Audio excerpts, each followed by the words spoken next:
Everyone, শুভ সন্ধ্যা। আজকে তোমাদেরকে আমি একটা জিনিস ফিল করাবো। এটা তোমাদের দেখতে হবে না, জিনিসটা তোমাদের ফিল করতে হবে, ঠিক আছে? চলো।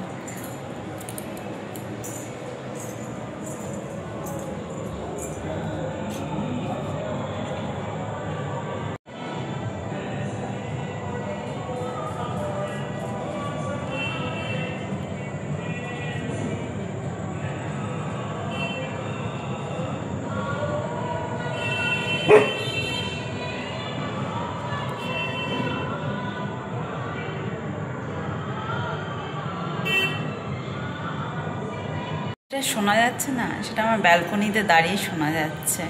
শুধু এমন না যে একটা মণ্ডপের গান শোনা যাচ্ছে, এরম না কিন্তু। আর এই মণ্ডপটা যে একদম আমাদের বাড়ির কাছে তা কিন্তু নয়, অনেকটা রাস্তা যেতে হয়। তারপর তো এখানে আমি দাঁড়িয়ে টোটাল 3-4টে মণ্ডপের গান মনে হচ্ছে আমার কানে এসে বাজছে, বা খুব মৃদু একটা সাউন্ড আমার কানে ভাসছে, ঠিক আছে? তো মানে এটা হলো ওয়েস্ট বেঙ্গল, না? দুর্গাপুজো আসলে না হাওয়া বাতাস আকাশ পুরো চেঞ্জ হয়ে যায়। মানে আমি বাড়িতে বসে আছি তো আমি ভীষণভাবে ফিল করছি, মানে মানুষের রাস্তায় যাওয়া আসা, মানুষের আনন্দ, ঠিক আছে?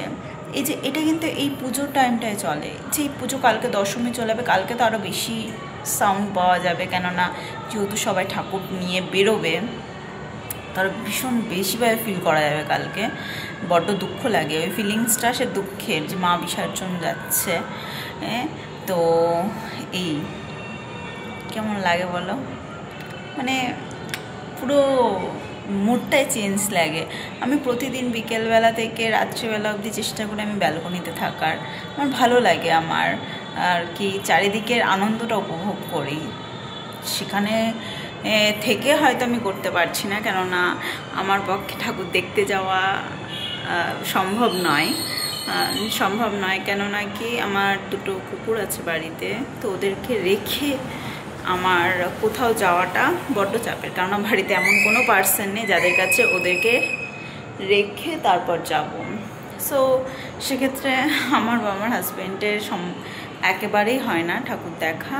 আর তাছাড়াও যদি এরকমও মনে করি যে আমরা যাই 1 ঘন্টা ঘুরে আসবো, কখনোই কোনো মুহূর্তেই বা 5টা মিনিট ওদেরকে থুয়ে আমরা বেরোতে পারি না। হ্যাঁ, এটা আমরা অভ্যাস করিয়েছি, তোমরা বলতে পারো যে এটা ছোটোবেলা থেকে অভ্যাস করেছি আমরা অল টাইম থেকে।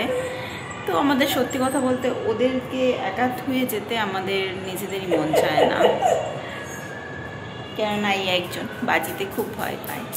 তো এইসব বাদ দাও, মানে সত্যি কেমন লাগলো তোমাদের এই জিনিসটা? খুব ভালো লাগে না?